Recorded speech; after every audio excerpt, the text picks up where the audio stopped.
लकल हम्दि या अल्लाह अस्सलातु वस्सलामु अलैका या रसूल अल्लाह अम्मा बअद। सिलसिला है नाजरीन के सवालों के जवाब देने का। नाजरीन में से एक ने हमारे किसी वीडियो के कमेंट्स में ये सवाल किया है कि एक कोई खातून है, इन्होंने पूछी है कि हमारा कमरा छोटा है और रात को नीचे ज़मीन पर हमारे घर में जगह नहीं होती, तो क्या हम बिस्तर पर ही बैठ करके तहज्जुद की नमाज़ पढ़ सकते हैं? ये इन्होंने पूछा है। आइए जवाब तवज्जो के साथ सुनिए। तहज्जुद की नमाज बिस्तर पर और बैठकर दो चीज़ें हो गई, एक तो बिस्तर पर पढ़ना और दूसरा बैठ करके पढ़ना।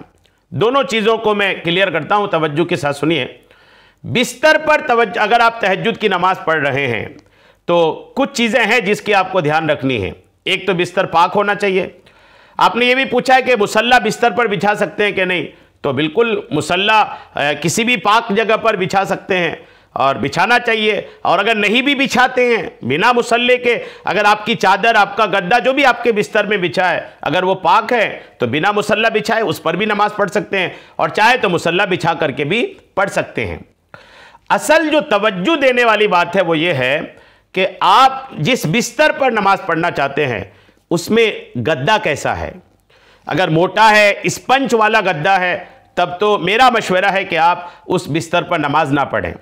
और अगर आपके बिस्तर में गद्दा नहीं है बल्कि मोटी कोई सख्त चीज़ है, यानी कोई सख्त चीज़ है, या गद्दा ही नहीं है, या सिर्फ चटाई बिछी है या दरी बिछी है, माने कोई ऐसा नरम चीज़ नहीं है, तब तो आसान है।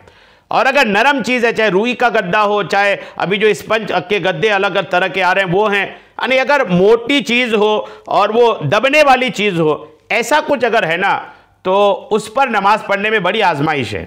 इसलिए कि नमाज में एक अहम चीज़ है पेशानी का जमना सजदे में। अगर सजदे में पेशानी जमी तो नमाज होगी, अगर पेशानी नहीं जमी तो सजदा अदा नहीं होगा, और सजदा अदा नहीं होगा तो फ़र्ज़ अदा नहीं होगा, जब फ़र्ज़ अदा नहीं हुआ तो नमाज ही नहीं होगी, क्योंकि सजदा नमाज के फ़राइज़ में से है। तो आप अपना बिस्तर देख लें, अगर बिस्तर आपका ऐसा है कि जो नरम है, दबाएं दब जाएगा और दबाओ और दब जाएगा, तो ऐसे बिस्तर पर आप नमाज ना पढ़ें।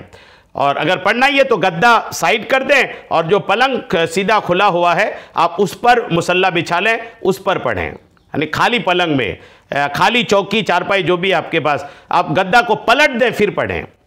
और दूसरी बात, बैठकर तहज्जुद पढ़ने के ताल्लुक से आपने पूछा है, तो तहज्जुद चूँकि नफल नमाज है, बैठ के पढ़ने से हो तो जाएगी, लेकिन बेहतर यह है कि नफल नमाज भी खड़े होकर के अदा करें।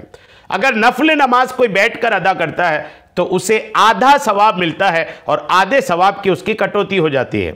लिहाजा कोशिश ये करें कि खड़े होकर के पढ़ें। अगर कोई मसला है कि आप खड़े होकर नहीं पढ़ पा रही हैं तो बैठ के पढ़ने से भी नमाज हो जाएगी।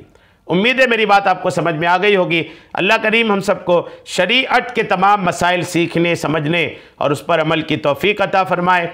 आमीन बिजाहिन नबील अमीन सल्लल्लाहु तआला अलैहि वसल्लम।